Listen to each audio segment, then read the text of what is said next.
Ayan po, good morning po sa ating lahat. Ano po? Yan, tayo po ay maaga pa rin po. Halos araw-araw po tayo maaga.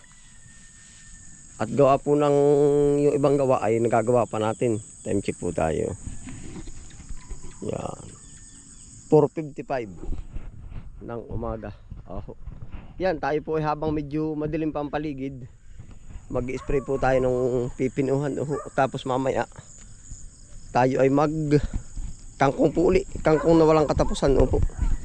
Yan po ay kung sasabihin ko po sa inyo, walang katapusan ka araw-araw po. Basta't lagi po gawa na yung mga tindahan nating pinapa-orderan. Yun, tara po.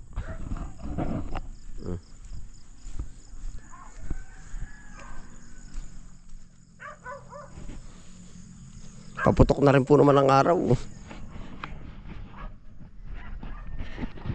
Mas pabor po na maagap tayong mag-i-spray po. Gawa na naroon pa ang mga insekto. Nakadaapo pa.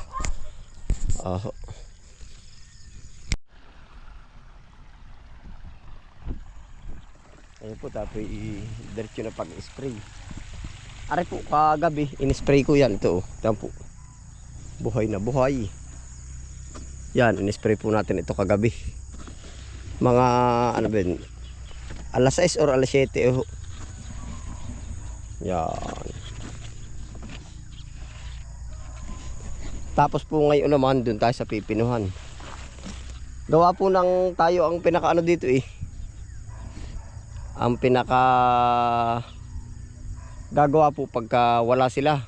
Pero nakakaalam po nito ay si Kuya Argel po. Yung si Kuya Argel na kasama po natin dito. Hindi po Kuya Argel na kapatid ko po. Yan. Ito. Basta po pagka merong mga dapat gawin na over na sa oras, tayo na po ang gaganap doon. Yan, kamukha po nito. Kailangan talaga makapag-apply ng insecticide po at saka pesticide. Yan na po ang nangyaring ganap. Yan po pagkaganda sa umagang umaga, talo rin po ng init ay. Pagkadaming ibubungo. Mga talusong po may pagkakainis na.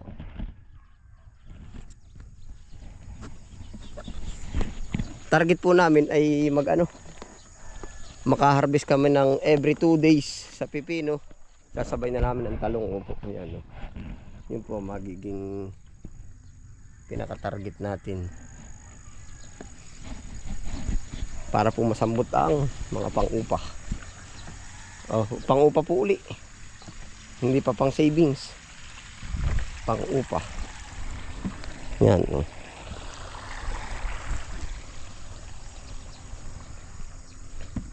May magaganda na. Ito, kinis ito. Isang ito. Yan.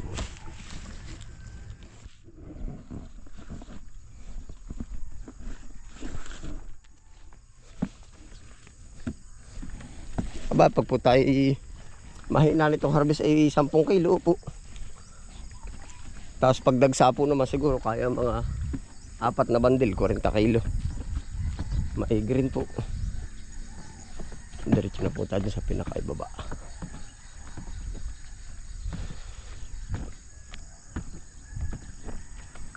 Para sa pipino naman.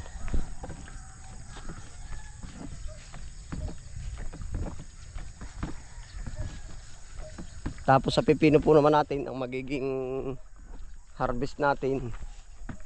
Sa una po talagang kukunti, mga 20 kilo, 10 kilo.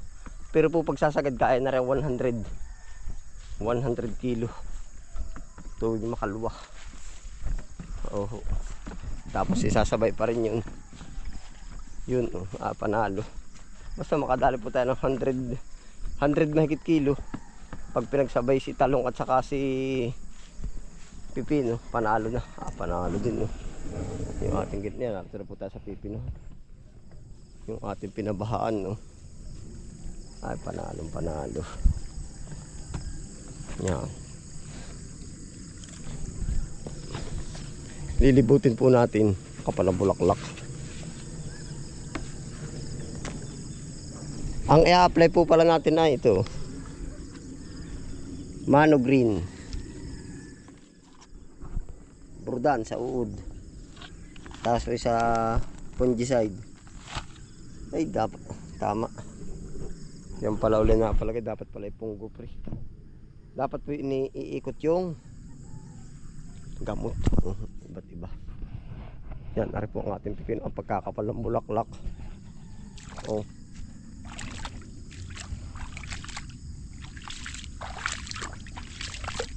Pipino sa tag-araw. Oh, yan. Pagkadaming bulaklak po, panalo. Bunga man lang. Oh. Ilalim mo. Babawasan din natin ang dahon pang ilan.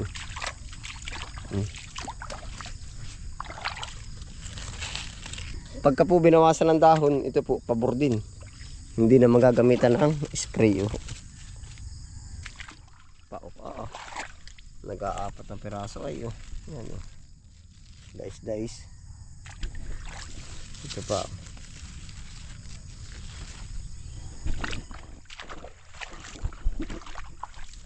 Yan, thank you Lord.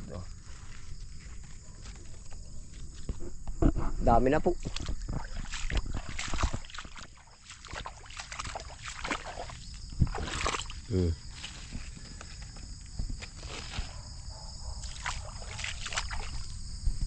Buhay na buhay po ang talbos ay. Minsan po ang halaman tinitingnan natin sa talbos. Pag ganyan po kang kikisig bibigay po yan ng maganda yan wow. Pagkakikisig basta sa talbos lang. Dito tayo.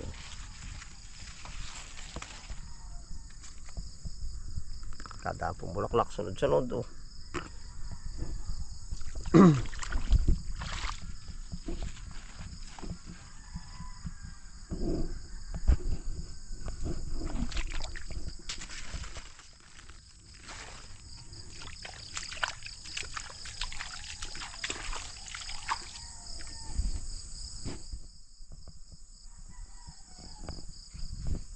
Pabor po at napatubigan uli sa lipsip sa ilalim ang tubig.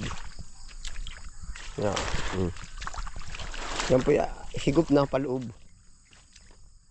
Yan kapal po ng bulaklak. Yan po ito. Kahit medyo pinili natin yung medyo makapal talaga, pero pare-pares lang po yan pababa yan. Pagbuhos nga pala na rin ito mo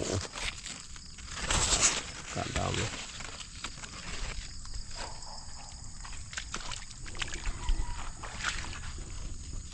Yan.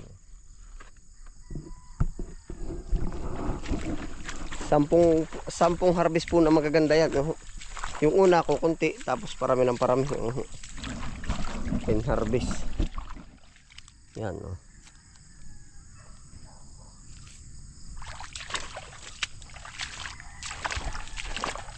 Ito pa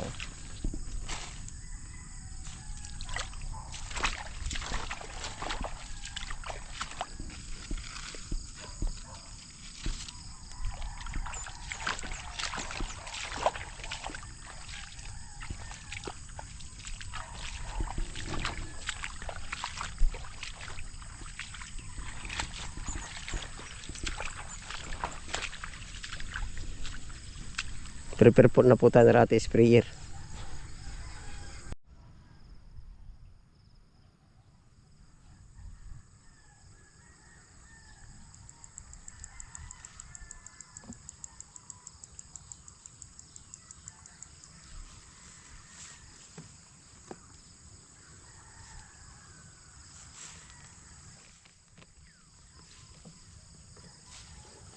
Na po, magagagak na po tayo.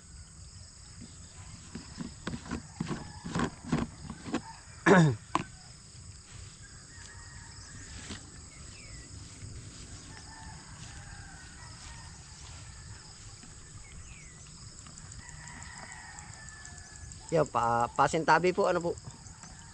Kumbaga ito po naman ay para sa kalusugan ko, pero ang totoong buhay po siguro yung di po ba tayo nag-i-spray. Kailangan talaga for safety ay naka face mask. Opo, kung mag-ari para sa akin lang ano po, salamat po sa lahat ng concern. Opo. Yun po ang safety. Pero pag po ako ang titingin, minsan yung mga nadadaanan ko, talagang hindi na po nila magawang maglagay ng ganito. Actual, ganun po yung ibang karamihan. Hindi ko rin ho alam sa ibang lugar ano ha. Pero talaga po yun dapat ang for safety. Pero po minsan ay hindi na po nasusunod. Siguro sa 100 farmers, ang nakakasunod lang diyan ay mga 50 o po, mas marami po. Ay dito po sa mga gilid ng palayan. Kumbaga hindi po ako salamat po at nagiging concern kayo. Halos lahat ng gilid ng palayan dyan, bihirang-bihira po ang face mask. Di kumbaga dati po yun din yung aking gawain. Pero ngayon, humaharap po tayo sa camera. Ito dapat yung tama. Di natatama po yung sarili ko. Ay paano po yung iba na hindi nga nasusunod yung safety. Oho, unang-una po, ang dapat gamitin natin ay yung mga mamahaling o di kaya dubli-dubling Minsan po hindi na ho nasusunod gawa ng kinaugalian na. Tapos yung iba kung bibili pa ng mahal na mask, siguro inuuna nila ay pagkain. Opo, yan. Ay para sa kalusugan po talaga yun. Salamat po sa lahat. Ano po? Yan, nari po ating ilalagay na. Kaya po ako'y natutuwa din po sa nagkokomento na dapat maging safety kayo. Opo, talaga po yun ang dapat. Salamat po ng marami. Ay ang nakakaano po naman, paano po yung katulad nga po nung iba na sa mga kasamahan natin, mga hindi na po nakakapag face mask. Ano po, talagang nakakalungkot din pong isipin ko minsan. Ay kagaya ko po na natin sa pamamagitan po ng pag-komento po ninyo. Oh. Ito po ating lalagay nyo. Saan nalaan po yung mga farmers ko po, kapwa ako farmers. Kung kaya natin sumunod po tayo. Oh. Yun ang kinakailangan. Yan. Walang halong biro po yun. Kumbaga nakikita ng actual na dalawang mata ko. Na pag may mga nag-i-spray dyan talagang wala.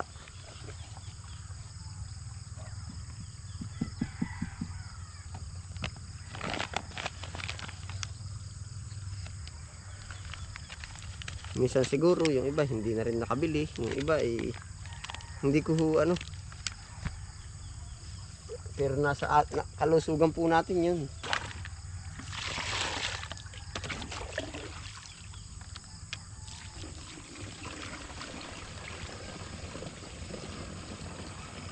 Yun po ang totoong buhay. Yun po kahit pagbalik-balik ta rin ba.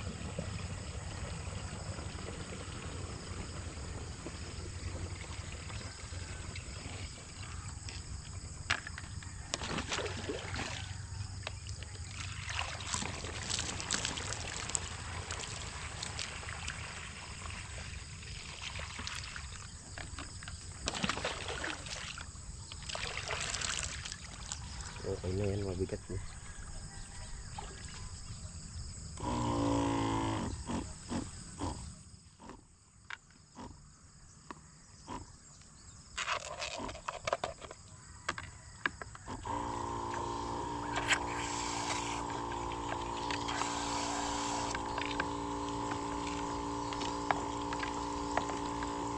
Ate pong sisig para mahalo.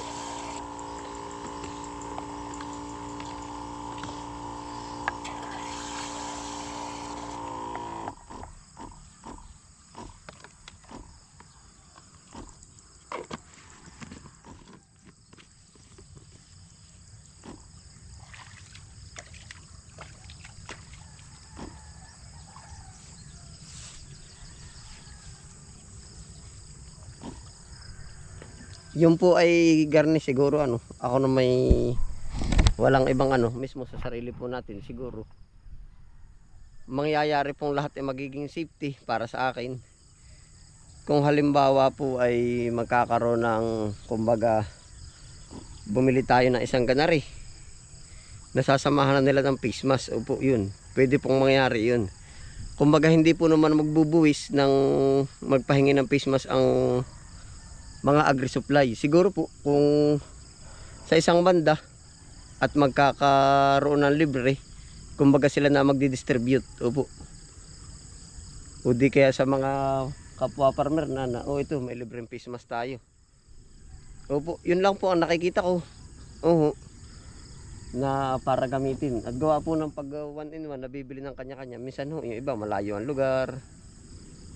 Yun po, yung pong sistema ngayon, sana naman kung may din, kumbaga mabigyan ng emphasis, mapalaki yung yung akin pong sinabing yan. Wala po tayo ibang dun, pero yun po ang totoo. Kaya po binabanggit ko rin, di nagkaka-idea rin yung iba, nagkaka-idea po kayo. Yan, salamat po sa lahat ng naging concern. Po. Wala pong sa akin iyon yung ganun, yung nagsabi kayo ng kung ng iba't ibang para sa kalusugan po naman natin. Yan, natin po babanatan na spray yan.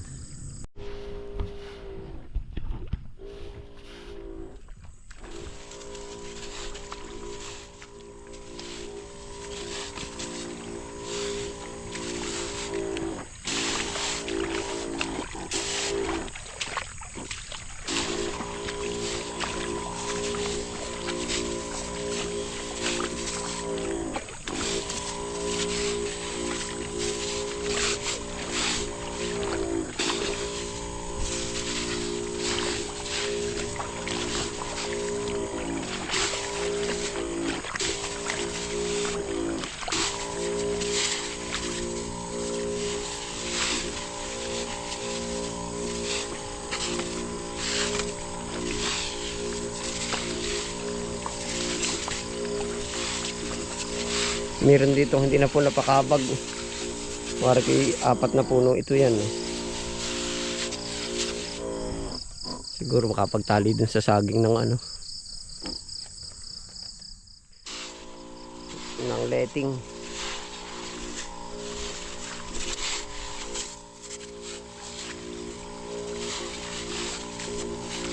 Ayun po yung tungkol sa face mask. Kung kaya siguro ng gobyerno natin na may libreng ganun sa mga magsasaka, ayos po yun. Isa po yung protected gear.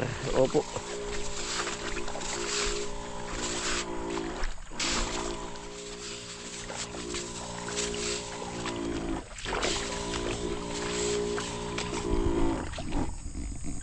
Minsan po naman hindi rin natin naasahan kumbaga meron ng budget na para sa face mask. Minsan naman nadodoble yung presyo. Po? Hindi kumbaga isa para lang po sa akin.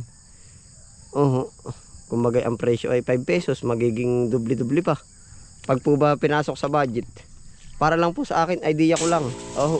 Wala po tayong ibang dun. Pero marami pong kalusugan, ibig sabihin ay maraming masisafety.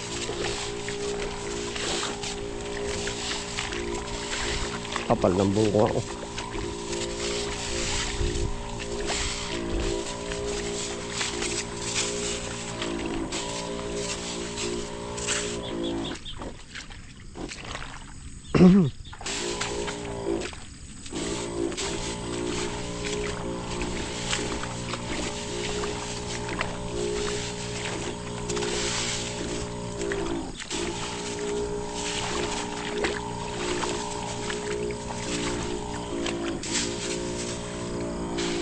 Gustong gusto po ito ng pepino.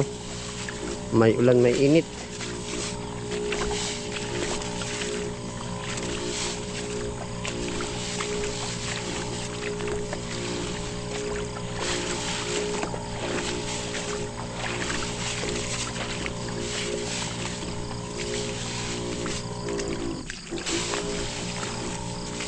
Nagkaroon ng talbusan po.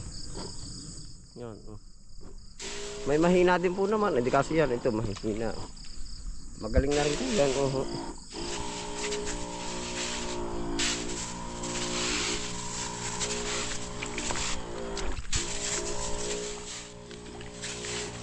Ang kapal ng dahon.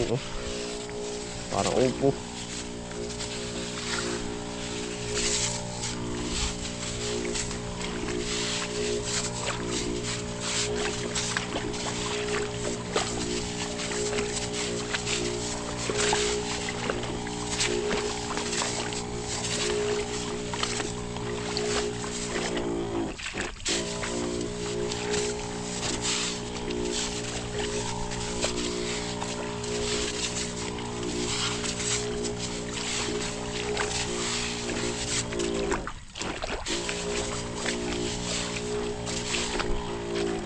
Yung pong kabika, mga wala pang plastic mulch. Pero lalagyan po naman natin, meron na tayo. Prepare.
Yari na po, mag-spray na po natin.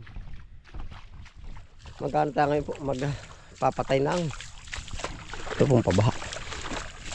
Pinabahan po natin ito kagabi pagkadaon mo. Talaga pong puro bunga. Salamat po naman ano. Yan po naman kumbagay nagkaroon ng maraming bunga. Yung po mga nakaraan nating nalulugi rin po ay mga nalugi, babawiin naman ito. Talagang ganun po. Kaya pasalamat po tayo. Ay ano pa po kung hindi tayo makakadagsakay ng bunga dito. Ay diyan kumbaga halimbawa another lugi uli ay maano po ibig sabihin hindi makakabawing maigi. Ibig sabihin ay talaga pong para sa akin nababalanse rin yung paikot. Opo. Sa akin po pagtatanim, hindi po solidong 100% na kumikita ko po. Minsan nga po 50-50. Yung kalahating tanim hindi kikita, kalahating tanim kikita. 50-50 po. Yan. Swerte po ng mga nakaka 100%. Ay ako po ay hindi talaga ano. Ika nga makaraos lang. Yan.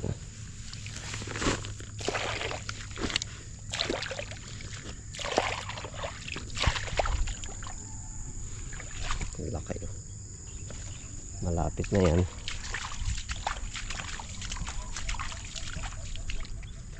Ito, kabag. Lapit na siyang umano. Dumating sa taas. Meron palang malapit na tumaas. Sisiti na.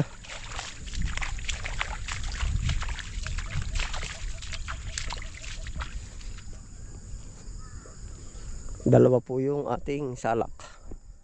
Puntahan natin yung isa. At saka po mas maaga, mas marami talaga nagagawa. Yun po ang obserbasyon ko sa akin. Ito.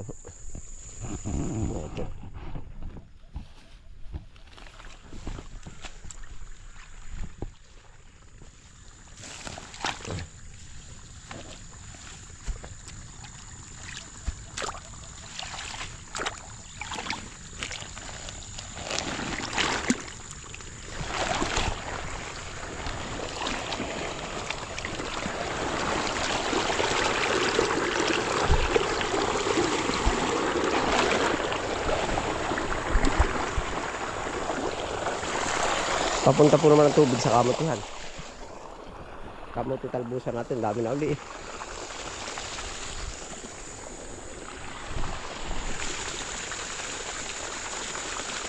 Ayan na po ang ganap. Salamat po sa inyong pagsama. Ingat po lahat. Happy lang po.